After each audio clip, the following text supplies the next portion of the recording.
Well, good, yeah, thank you so much for coming. Really appreciate it. You know, your time is valuable. And obviously, this all kind of came about because of the incident that occurred in Brawley, and people responded with such fervor that we really felt like we should respond in a way that is constructive. So today, we really wanted to be able to kind of focus on what the issues are, and in turn maybe discuss possible solutions. So first off, if we could kind of go around the table and introduce ourselves. I'm Chelsea, this is Karina. We're both reporters here at IVPress. I've been here for about 3 years. And, I'm going on 1.5 almost. Yeah, she's from here, so she knows about all the issues. I'm not from here, but I've started to have a little bit of experience volunteering down at the Clarksville Animal Shelter. Just kind of being here and hearing from people. So you start with yourself? And I'm Marjorie Peterson, one of the co-founders of Spay and Neuter of the Desert Society, which is the card in front of you. And we've been official nonprofit since May 2010. And I've done a lot of dogs and cats.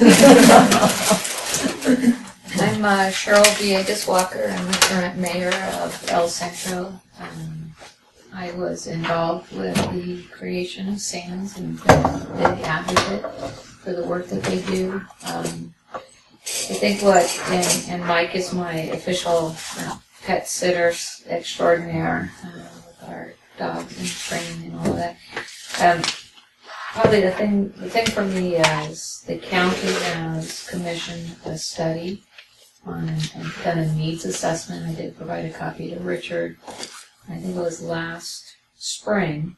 There was a kind of a stakeholder meeting to discuss the needs assessment, and then I was just kind of waiting to see what kind of legs that was going to grow to move forward. And then when I really didn't see something pushing that initiative forward, maybe there were some things going on behind the scenes, I thought, okay, when I run for re-election, that's going to be like the issue for me. We have got to move that needs assessment forward. And I'm hoping that what we are all here to talk about is a continuum of care, not just a specific issue, but all aspects of animal-related issues, from spay and neuter to training to sheltering to adoption. There's a lot of issues, and I think we shouldn't limit ourselves to just a narrow focus. We really need to kind of blow the lid off this and address the issue in a collaborative way. Hello, I'm Kelly Runnisinger. I am the new president of the board of directors of the Imperial Valley Humane Society. I will let my shelter director discuss our operations, but basically we operate the largest animal shelter in Imperial Valley. I'm Devin Apodaca. I'm the interim director of the Imperial Valley Humane Society. I'm sure, as most of you know, Charlene has retired. Well, at the end of this year, she'll be retiring. And I forgot to bring some of my business cards to pass them out, so I'll give everybody my phone number if you guys like, so that way if you guys have any questions, you can feel free to call me and ask whatever you want. And I'm Mike Burke, part of SANS, also trainer. My business is Burke Dog Training in Pet Cities. I do dog training and pet sitting. I deal with behavioral issues as well as part of my training. And I've been training dogs for over 30 years. Also, probably the oldest member, probably the oldest also, but a member of the Imperial Valley Kennel Club longer than all of our members that we have currently here in the Imperial Valley. So, Imperial Valley Kennel Club just held our 76th annual Albany Dog Show in Trial a couple weeks ago. My name is Sue Colt Masters. I am also the co-founder of SANS with Marjorie, and I ran some numbers, and year to date, we have spayed 588, spayed and neutered 588 animals. And we still have this year. Just this year, which is up from, I think I had 221 we had last year, I think. Yes. Oh, okay, because I just went by what it was there. So we're still up. We were hoping to hit, 1,000, but we're almost there, close to it. Hi, I'm Robin Hodgkin. I'm the director of the Public Health Department, and for the county, animal control is part of public health. So we have a lot of dogs, cats, ferrets, pigs, cows, goats, and other sundry roosters as part of our obligation in our sheltering, and we also do the animal control in the incorporated areas. And I want to echo what Cheryl said, is this is something that has a lot of breadth. We're all doing, I think, good and great work individually. But for our community, there is a lot of need still being unmet. We have to come together to do great work together. So there are a lot of facets to this. We started kind of the groundwork in saying, what should that look like? How can we take at least some pieces of it, put it together collaboratively, but we still have a whole lot more work to do. So that which we're doing individually needs to come together so that we can do it together. I think we can make a whole lot more progress in our community.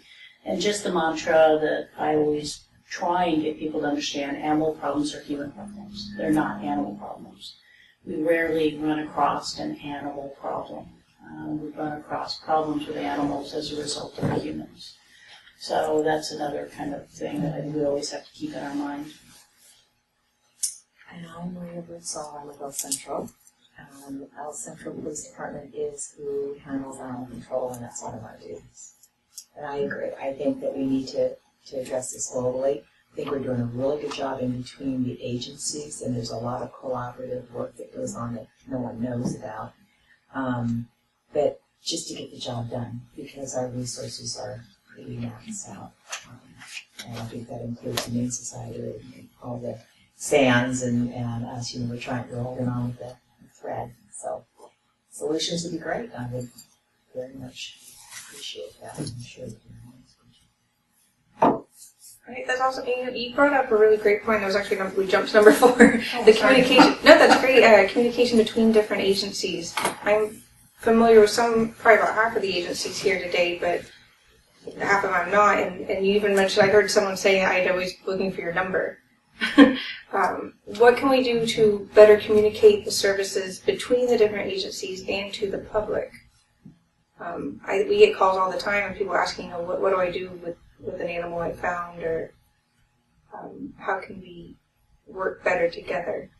We started to address that years ago with, of course, in animals in this community, Doc Thompson. Doc Thompson served as the public health vet until his passing. And so, particularly around the issue of blue bells, is when we actually went from we do animal control, and that's what we do, and we have a shelter because of animal control, to start looking at animal issues differently in our community. So we basically talked with Dr. Thompson and said, what do we do? And he said, what we all need to do is come together. And we had a lot of crisis, not just with Lulu Bells. You're not from the Valley, you may not have heard that kind of horror story of someone doing a good deed and having it go awry. And with animal issues, a lot of that happens. And that's one of the challenges when we all try and do things individually. It can get out of hand, we can easily get overwhelmed, and problems can start. And that's unfortunately an iconic example of something going very awry. And so we came together. We kicked off the Animal Control Summit, is what we called it. And so Dr. Thompson brought in some expertise, some legal expertise. What does it take to have an animal shelter? Do we meet what it takes to have an animal shelter? And the answer is no, not the way we really should. We're all trying to do it. We all have different resources, but do we do what we really need to do? Not really. We met for probably, Cheryl, 2 years on a fairly regular basis, at least quarterly, if not more frequently than that, to say what is it that we can do together? What is it that our biggest problems are that we need to address together? And animal sheltering came out as number 1. Animal control was still kind of viewed separately from animal sheltering. So that's when the idea of, okay, we need some help here. We don't know what we really need to do. We have some legal guidelines here of what our shelter really has to do. We know what animal control, through regulations in California, what you need to do for that. But how do we put that together? So we decided to do an RFP process. And there were a variety of other things driving animal sheltering as the number 1. Again, Lulu Bell starting it. The county was looking at maybe losing our shelter site. Because the jail expansion was going to happen, and they weren't sure where it was going to happen. Raleigh lost their sheltering when the Clarks, the vet team, left town. I know that El Centro's been holding on by just basically a thread with their sheltering, and City of Imperial was in the same place. So sheltering was really that crisis. So we put together a RFP and asked different people, basically out to the nation. And amazingly enough, we got 2 qualified bidders to actually who know nationally recognized firms that basically come to communities and say, here's what you can do for a shelter. We went with Animal Arts. Animal Arts is out of Colorado, and they are considered the premier animal sheltering and animal control company consulting group that's out there. They design shelters, they help communities figure out what they need for sheltering, and they've done some amazingly beautiful large-scale and small-scale designs throughout the nation. I must say that Animal Arts has never been to a place like Imperial County before, though. They didn't quite know, because normally communities like ours, we're rural, we're small, we don't have a lot of resources, we're very much in that kind of rural arena, which is animals are kind of there at the side. I mean, we look at animals in our agriculture and treat them very differently than we do our domestic animals, but we're like most rural communities in the rest of the country, without a lot of resources and not a lot of infrastructure put together to deal with animals and animal sheltering. The principal came. Larry Gates is the principal of Animal Arts. He brought a team to Imperial County, and he didn't run away. He was shocked, I must say. He was quite shocked at the state of our sheltering, the state of our animal control, the state of our humane society, where we were at, given where most of the communities are places like Palm Springs, San Diego, just a little bit different, usually call on his services. But we came together.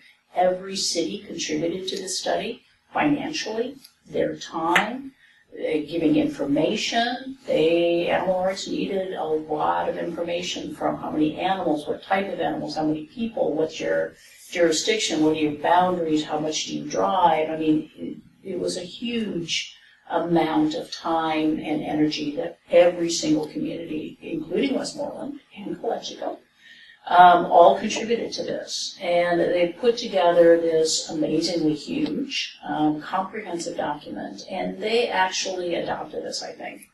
They came out several times. They actually kind of did more than they would normally do for exactly what we paid them, and brought in for a variety of meetings, different people from different parts of the country that have been where we are today. They started there, and they were able to change it in rural, poor communities. How do you do that? Can it be done? How is it practically done? And brought people to us to say, here's how we started it, here's what we can do. So we've got that foundation. And unfortunately, that foundation hasn't been shared as broadly as it needs to be shared. Those initial animal summit meetings that we had did have Humane Society, did have, I think, the beginnings of SAN, did have some of the things back in that day. But as trying to push things forward takes a lot of energy and a lot of effort. I think we have a great foundation built. But I think there's been a huge lag from when we began, and the urgency of what drove us to the table to start working on this issue and where we need to go. Because you hit that kind of brick wall of money, commitment, time, energy, all of those kinds of things. And trying to get us over that hump, even with a great game plan, is very challenging. So that's enough of the speech. It's very good and comprehensive, and that's basically where we are. We all know, well, we do mainly enforcement. You know, our concerns are in that with regard to the communication between different agencies. We work with public health when we have a dog bite, and we send that over. If we have an issue with they have a vicious animal and we have a shelter, we've got a quarantine kennel, you know, we can put the dog in with us, and then the same thing, they send out they adopt out our animals. We don't adopt out our animals. We don't have the staff. The guys are running 24/7 when they're working, and it's very difficult. I think part of what we see lacking is education in our population about keeping your animals spayed and neutered, keeping your animals in, providing licensing so the dog can get home. And just a quick aside, I had a crash in Mexico on 30th of November, and we lost both our dogs, and my husband was very badly injured. But on the following Thursday, we get a call that someone in Mexico found the dog with the collar and telephoned that phone number and said, I have your dog. So it works, and I can't tell you how sad my guys are when they have to put down animals that are adoptable, and they do, and it's a tragedy. So we have the spirit, we need to find the money, we need to find the commitment to push on to be able to take care of our animals. From the perspective of the Humane Society, we agree with Ms. Birdsall in the Public Health Department. We agree that education is a very integral component of animal welfare in Imperial Valley. Our frustration has been that we've been for a long time taking the brunt of animal services in the county, and our public perception is not being consistent with the services that we provide. We have a TNR program. We transport animals to Yuma, to Mexico, to San Diego. We coordinate with other shelters. We try and connect animals with care. Our shelter manager works almost nearly 24 hours a day. He's on call for dramatic amounts of time. And we would like to approach this meeting as the fact that the Humane Society, although it may have not been a stakeholder in the past, is a very clear stakeholder now. And we would like to be a very strong proponent of animal welfare in the county. We're willing to work with any agency in developing plans consistent with the county's plan. I think we would have liked to be consulted a little bit more in the animal arts evaluation, but that's in the past, and we would like to move forward with the city and the county as much as possible. I can say that our largest concern now is that we have our shelters almost at capacity. We have nearly 400 animals. Right now we have, I'd say about 300 to 350 animals at the shelter. And if any of you have been to the shelter, it's not big enough to hold that many animals. On a monthly basis, we take in about 400 to 500 animals a month. Last year, we dealt with just over 5,000 animals for the whole year. And as Kelly said, we are doing the best. I'm right now at the shelter, I'm the only certified euthanasia technician. So when the animals have to be euthanized, I'm the one that has to do it. And people are, oh my God, I feel so bad for you. Don't feel bad for me. It's the animals that lose their lives. I'm just cleaning up people's dirty work, as I like to say, because of the lack of education with spaying and neutering. And some people, even though they know people are properly educated here in the Imperial Valley, the mentality of some people is just, no, that's just something that you do not do. But we work, all of us, everybody at the Humane Society, we work really hard at trying to move the animals. On Saturday, we moved 18 dogs out to San Diego Humane Society. Tomorrow, moving 16 cats to Yuma, and on Friday, they plan on taking at least another 15 dogs. So the majority of the animals that leave our shelter are being moved to other shelters, other rescues.